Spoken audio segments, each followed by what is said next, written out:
It's Phil Lindemann with your Krystal 93 News at 4.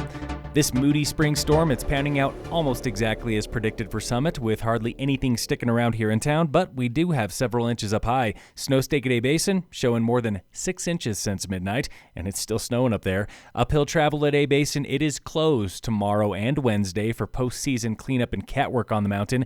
Uphill travel, it will reopen Thursday, but with no grooming. Webcams elsewhere across the state at Rocky Mountain National Park show slick roads and white trees, maybe up to 6 inches piling there. A snow station in Walden near the Wyoming border confirms 6 inches. In southwestern Wyoming, I-80 between Laramie and Rock Springs, it's been closed most of the day for blowing snow and gusts over 60 miles per hour. Another weekend, another 3 days with fewer than 100,000 cars on I-70 through Summit. Weekend total was 97,000 cars at the tunnels. That was much busier than the previous weekend, and for the first time since President's Day weekend, it was slightly busier than the same time last year. This entire year, it's been consistently slower than recent years. In fact, only this past weekend and 2 ski holidays, Presidents and MLK, ended up being busier than the same time last year. A critical new witness has come forward in the Alma murder case from late last year. Attorneys for the defendant, Benjamin Rector, say he was not the first person threatened by his alleged victim, Thomas Harker Jr. Attorneys argue Harker Jr. had a history of threatening landlords, sometimes with a knife, and then claiming squatters' rights. They have another witness to prove it. The district attorney's office this morning was fighting to negate this witness, saying the testimony has nothing to do with Rector's murder case.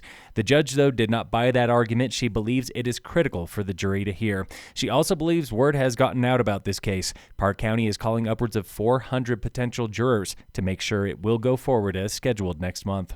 Sapphire Point on Swan Mountain Road closed for the next 3 weeks, reopening June 13th. The Forest Service is wrapping up some trail work there and putting in a new vault toilet. The recycling center in Frisco, it is closed this week for road work on Peak 1 Boulevard. The county is milling and paving on Peak 1 starting today. It should all reopen by Sunday. Aspen Alley is getting a twin sister this summer. A new dirt trail is in the works for uphill traffic there. The existing trail will stay open for downhill. That is not the only trails upgrade coming to Breck, though. Stop by the rec center today from 5 to 7 for a Trails and Open Space open house. Hang out for as long as you want. They'll have some food and childcare. Town of Breck is spending nearly $3 million on new pavement this summer. That includes Highlands Drive and Forest Hill Drive. Breckenridge Grand Vacations, they're the ones paying for that new roundabout on Highway 9 in French near City Market. Construction happening there right now through the rest of summer. In sports, the Rockies play the Rangers today, and in local sports, just over a week to go before opening race of the Town Mountain Bike Series, opening next Wednesday, May 27th at Frisco Peninsula. Get signed up now through racebreck.com. Phil Lindemann, Krystal 93 News.